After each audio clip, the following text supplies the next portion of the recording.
So if you are joining us from home, hopefully make sure you watch the song that is posted, because it kind of starts and goes with this continental drift that we're going to start with. So make sure you listen to that. Something that I did not do well on Friday, and the longer the day went on, the more I realized it. This unit is the theory of plate tectonics. Theory is a big idea in science. It has lots of evidence, there's a lot of proof, but it is not at the highest level, which we call a law. So a law is something that is indisputable. Everybody 100% agrees with everything that is part of that information. So the law of gravity, it's not debated, right? It is a thing, right? It's accepted. Newton's 3 laws of motion, that is also something that is not debated. They are 100% accepted. Theories are like easing their way up to being a law, but they are not accepted 100%. There is still information coming in. There is still a few people that maybe like dispute it. And like this idea of plate tectonics, at this point, it's not really disputed, but it hasn't switched over to become a law yet. So that's what this whole unit's about. We say plate tectonics like it is accepted, like, yes, this is a real thing, because we have all this information that we're going to actually learn about. At the time when we started noticing things, well, not we, but other people started noticing things in the past, they didn't have all the knowledge that we have today, right? So we've talked about this before. It's just like the explorers that used to think that the world was flat, and Kyrie Irving. Thinking that the world's flat. So at some point in time, you're going to sail and sail and sail and then drop off the edge if the world's flat. Obviously, we know that that is not true. But those first explorers had to be pretty, almost insane. Can you imagine signing up for that trip? Like, yeah, I'll try to sail around the world that's flat, see what happens, right? Because obviously, if they really think the world's flat, they realize at some point they're going to reach the edge and hopefully they can turn back. But if not, they're going over. Into what? Who knows, right? Kind of like when the first astronauts went out into space. You're not exactly sure what you're going to find, right? You might have some ideas. Now we think that that's really kind of funny. It's like, well, of course the Earth is round. Well, we have the benefit of all of their work and their research and all of the data and information and evidence that they have found. Same thing is true with plate tectonics. So now we kind of laugh. We're like, gosh, they're so silly. How did they not know that the plates were moving, right? But we've been able to learn from all of their studies and all of their evidence, okay? Hopefully in 10, 20, 30 years, hopefully not even that long, you know, your kids, my grandkids or great grandkids will be like, oh my gosh, I can't believe they didn't have a cure for cancer. How awful is that? Like, we've had it for years. Like, it's just an accepted thing. Hopefully that we get to the point where, you know, our generation now, we were the ones that discover and totally cure cancer. And in the future, they look back and be like, how silly that they didn't have it back then. You know, like, yeah, it took so long, right? So as things change, we have to be able to adjust our thinking. And so poor Alfred Wegener, he was kind of a visionary, and he's the first one that realized, oh my gosh, like the continents look like they kind of lined up. And, you know, now we understand it, but at the time, he was kind of out there, and people did not believe him. So we are going to come up with we're going to study 4 pieces of evidence that show that plate tectonics is for real, that it's legitimate, and that it's a real thing. The first thing that we're going to look at, and so if you follow along, it says evidence number 1 supporting plate tectonics is this idea of continental drift. And so we did this slide on Friday, and the main thing is that we realized that the continent, they kind of fit together like a puzzle, right? They look like they fit, right? And so this is what we had on Friday. We know that these continents did not look the same way years ago. You'll see Pangea, and this is frustrating in science, you'll see Pangea spelled differently. Sometimes there's an A, sometimes there's not in the middle. Sometimes it's just the G-E-A, sometimes it's G-A-E-A. It's all the same thing. It's just, they spell it differently, and that's annoying, and I'm sorry, but I can't change it. Did we have this slide on Friday? No, we. Oh, we didn't? I'm sorry, I'm flying through it. I thought we did. My fault. All right, so the continents do fit together like a puzzle. Okay, and we know now, because of all the work from all these other scientists in the past, that they have shifted. They've moved over time, slowly. And I think it was the brain pop that said that they move about as fast as our fingernails grow, right? So it's not really a super noticeable movement. But this idea is called continental drift. And just like our song said, Alfred Wegener was the first person who kind of realized this. Like, he made an observation, which led him to ask a question, right? And then he formed a hypothesis, and then he made some predictions, right? But he didn't have the knowledge or the time, because he ended up dying kind of at a younger age, to prove or to test out his hypothesis. So that had to come later with some other scientists. And so he called this large landmass Pangea, which means all land. So basically, all the continents were together as one big giant island in a huge single ocean.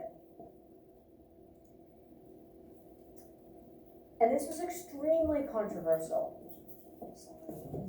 Extremely controversial. People didn't, this was radical, right? This was like a whole new concept, kind of like the earth being round. It takes a little while for people to get on board, and you need to prove it to them.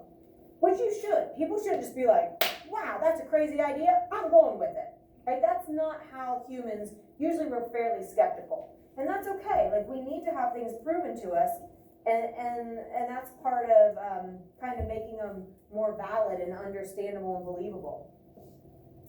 And just like the song said, there weren't any proof or any clues that he was actually right until after he died. So unfortunately, like a lot of artists, they weren't recognized for their true talent, like Beethoven and Van Gogh, until after they were already dead. He was kind of in that same category, unfortunately for him. So this is kind of showing, this MY is millions of years ago. So you can see the continents together as Pangea, and then slowly over time how things kind of kept shifting due to our plate movement. But again, without knowing that there are tectonic plates, how are you going to be able to understand, you know, that this is possible? We don't know anything that's strong enough to keep these continents intact and move them, right? So, here is 4 pieces of evidence to prove, yes? Do you think the continents will ever shift back into Pangea? Obviously they're not, I don't think that they would be Pangea. I think that they might form kind of a new arrangement, because obviously they are still moving, right? And we're gonna look at what's going on at our plate boundaries and what's happening. So I think that, you know, in maybe another couple 100 million of years, sure, they could definitely create a different arrangement than we recognize today. Unless the heat, our internal heat in the core cools down enough that there is not the convection currents, because without the convection currents, then we wouldn't have the plates being able to move. So if that would change, then yeah, I think the continent movement would stop. But if things continue the way they have been for millions of years, then in another couple million of years or 100 million years, we should see a definite shift from what we have now.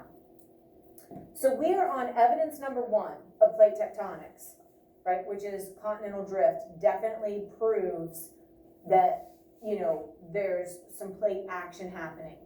But there are also 4 pieces of evidence to prove that continental drift is for real. So this is what Alfred did not know. He did not have these 4 pieces of evidence. Okay, well, 3, he had 1. So, similar fossils. This is evidence number 1 that continental drift is legit, and Alfred did not have access to this information. It came later. So, fossils of Minosaurus have been found in South America, and Africa. So you can see this green area, and it's kind of, Minosaurus was kind of like a prehistoric, freshwater kind of alligator, crocodile type creature, but it lived in fresh water and on land. Well, oceans are salty, so there's no way that he could have or she could have swam back and forth. But you have no doubt that there are similar identical fossils found in both separate continents, separated by a body of water today, right? But if they used to be together, they would just be able to walk back and forth freely, right? So it's hypothesized that the reptiles lived on both continents when they were joined, and then when the separation happened, you got half that stayed behind in Africa and half that were on the South American plate. Identical fossils, separated now by a salty ocean that they can't swim in. There's lots of other fossils, but this is a real common example that's used.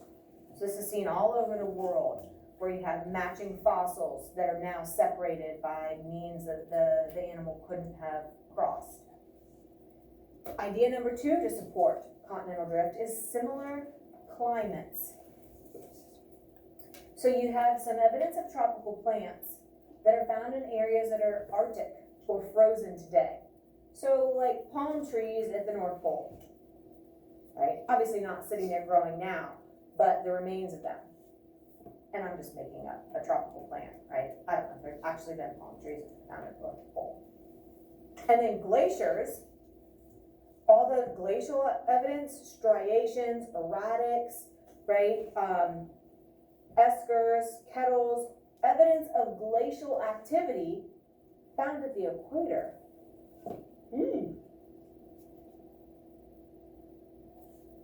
Equator's pretty hot, I've been there. I've stepped on the equator. The sun is so strong, right? Because you're so much closer, because it's right in the middle. Like, we get indirect sun. We never get like the exact middle. And it is insane, the difference. Like, they warned us, and I'm like, I felt heat before, I'm fine. It's not the heat, it's just the intensity of the sun. Like, I had 50 sunblock on every time I went outside. Like, lathered, like I looked white because I had thick sunscreen on. Like, it was so strong, it was crazy. Stronger than, and they warned us, and I still couldn't wrap my brain around how intense the sun was going to be. So definitely not going to be able to have glaciers where you have that intense heat and that strong of direct sunlight. And so it lets us know that these continents had to have at some point shifted, right? So this is the equator, okay? And so if this is our tropical area, right now it has shifted up. So you're having all this tropical stuff that's found way up north, or maybe even way down south, right? If things shifted this way. And also, if you have ice masses down here that are now found closer to the equator. So the climate data doesn't match with our current location of our continents. So continental drift is supported by fossil and by climate data. Something else that gave scientists a really, really good understanding of how the continents used to be aligned is the similar rock types. Okay. A lot of data can be determined by rocks, how old things are when they were created, the type, the composition, the arrangement. And so there are, if you look here, there's one really, really, really major piece of evidence. You have a mountain range, right? Here, here, and here. Looking at that, it's not a big deal, right? It's all separated and spread apart. But if you put Pangea back together, look how they line up. They line up just like our Rocky Mountains, just like the Appalachian Mountains, just like the Himalaya Mountains, where they kind of form this line. And the reason they form this line is because, they're forming along those plate boundaries, and so they form all along that boundary, right? Here, things have been separated, so it doesn't, like, automatically, you wouldn't, like, key in on that and be like, oh, wow, look, these all look similar. But if they take samples from all three of these separate locations today, they're identical, right? And when they line them up, it's kind of hard to argue that, wow, that just fits perfectly. It's a little coincidental if they hadn't been together.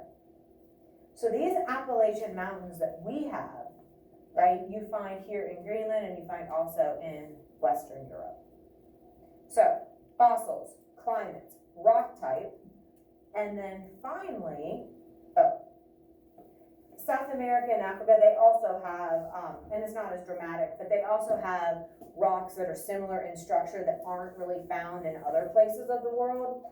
So they're pretty unique just to those two specifically.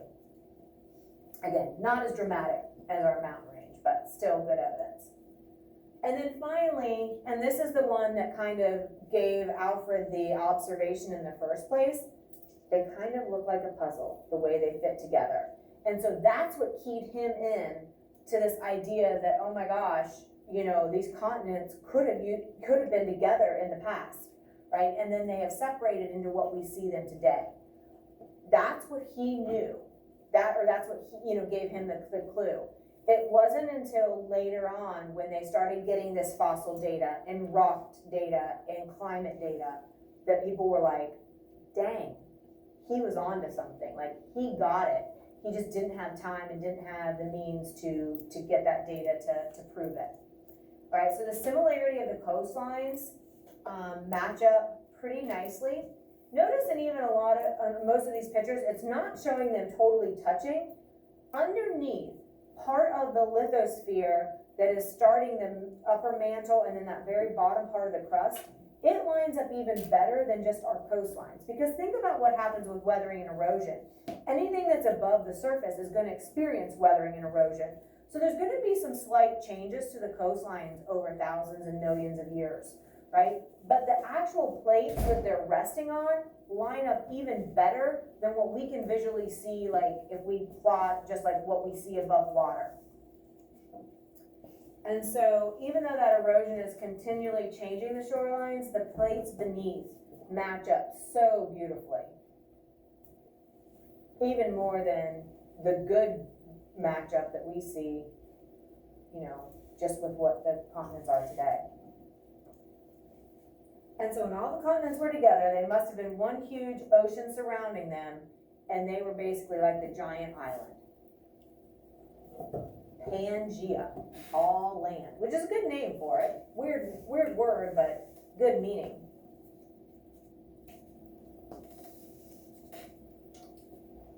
So, we are trying to prove that plate tectonics is legit and it's for real. And the first thing that does this for us is the continental drift idea. But continental drift was such a radical idea that it also has its own 4 pieces of evidence. You will need to know similar climates, similar rock types, similar fossils, and then the puzzle-like fit. Those 4 things prove continental drift, right? So we are still looking at the evidences of continental drift. Now we are going to move on to evidence number 2 for plate tectonics. So evidence number 1 was continental drift, including those 4 supports. Now we're looking at evidence number 2 for plate tectonics, which are convection currents. And without convection currents, the plates wouldn't move. All right, and so without the plates moving, we don't get all this stuff that we see happening here on the surface. So Sir Arthur Holmes was another scientist. He was a geologist that was accredited for understanding that is like the idea that convection currents are at work beneath us. And that they are what are technically responsible for those plates moving. He discovered that the plates move because of what's going on inside the Earth, inside that asthenosphere.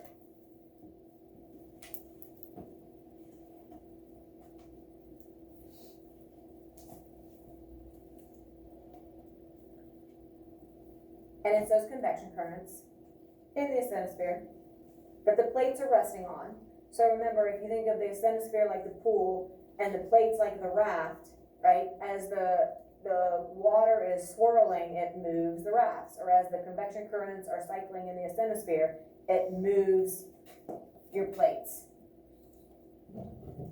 Because convection currents, like we learned last unit, are that cycle of heating, cooling, rising, sinking. Heating, cooling, rising, sinking. And if you think of boiling water, right, you see that movement. And we looked at a couple of videos that showed that as well. So think back to what we talked about with density last unit.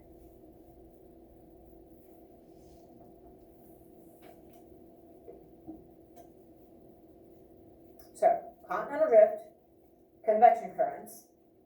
Those are our first two evidences, right? And we know with our less dense material, they're going to rise, more dense will sink.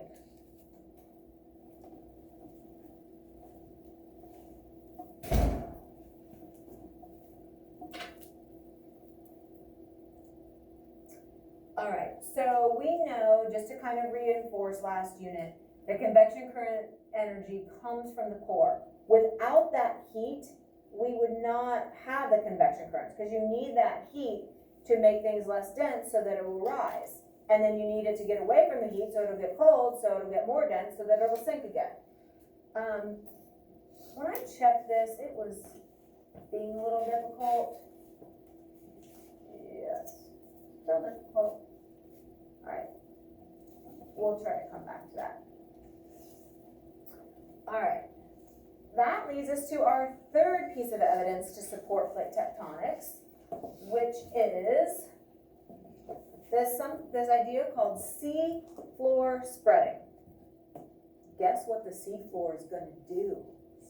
It's going to spread, right?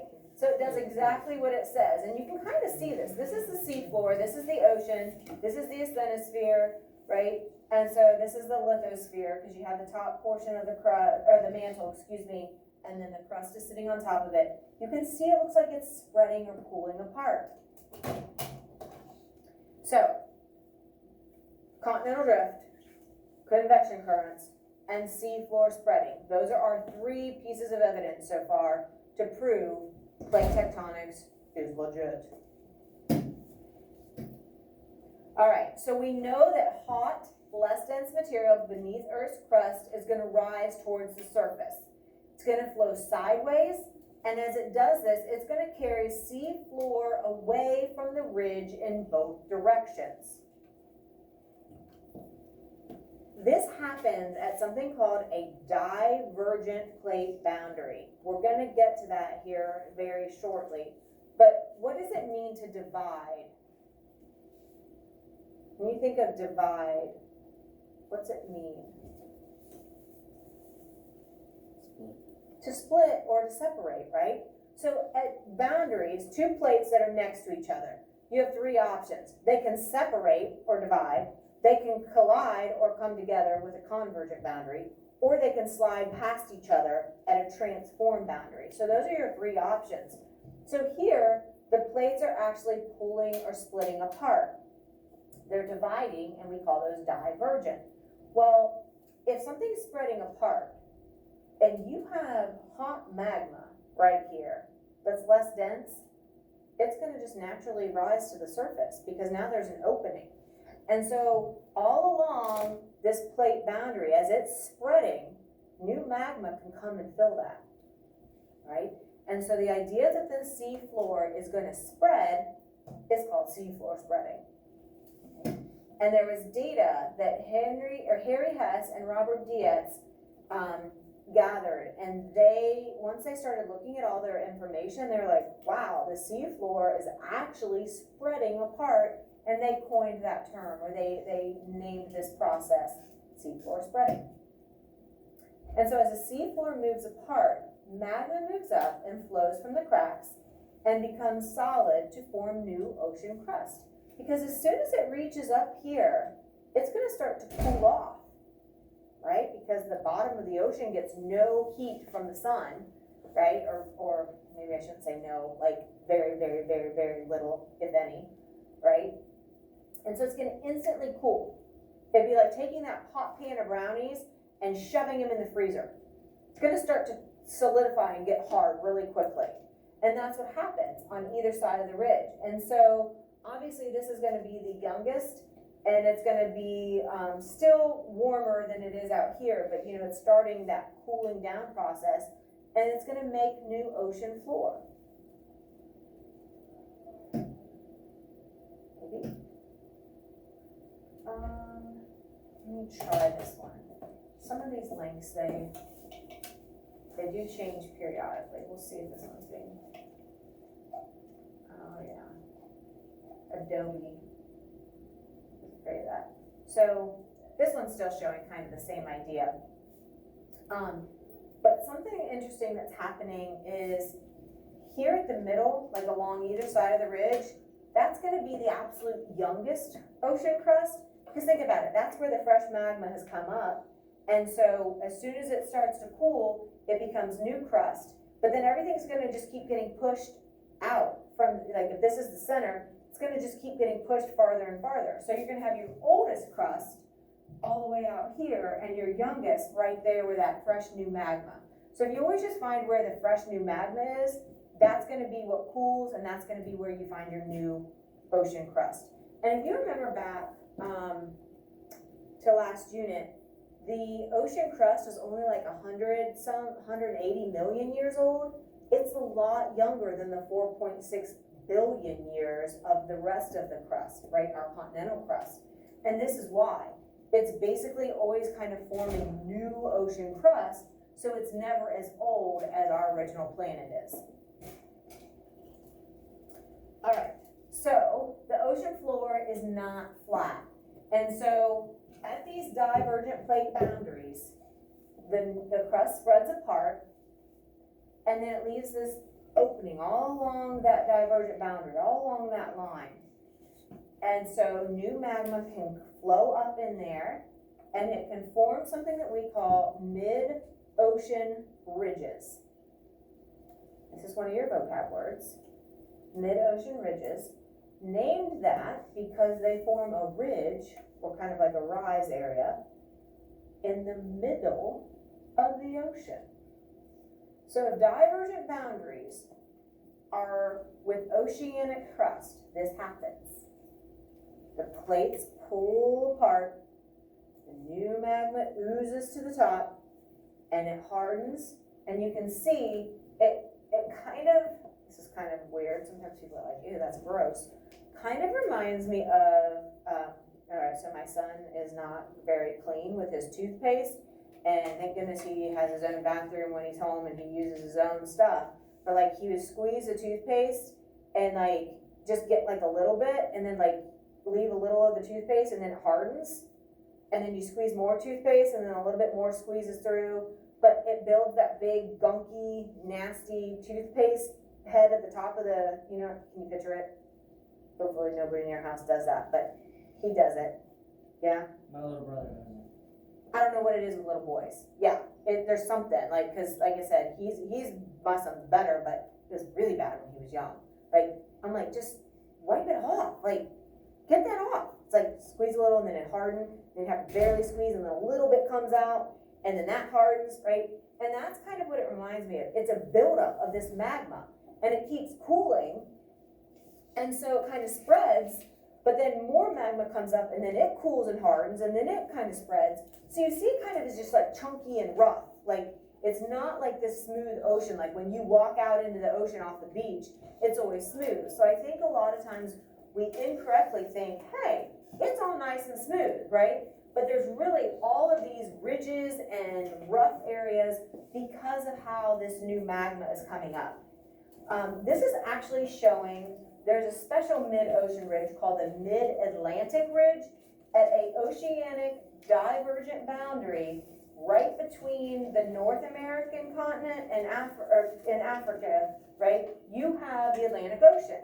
And smack dab in the middle of that ocean is one of these giant divergent boundaries. So it's spreading apart, and that new magma is coming up, and there's a huge basic underwater mountain range that is formed as this magma has cooled. All right, let's, Stop here. let's just look at the rest of this picture. You can see, look at this dark gray. That's the original crust. It's gonna spread. Now it's out here, and new magma has come up, and it's shown in this light gray. And then over time, this is spread, and new magma has come up, and it's this lightish color, right? So your oldest is gonna be at the edge, your youngest is gonna be in the middle, and it's just gonna keep spreading equally with new magma coming up and eventually cooling, and then it gets pushed to each side because new magma forces its way up. So it's a continual process, all right? Good. Let's go ahead, we will stop there. Yeah, we'll stop there.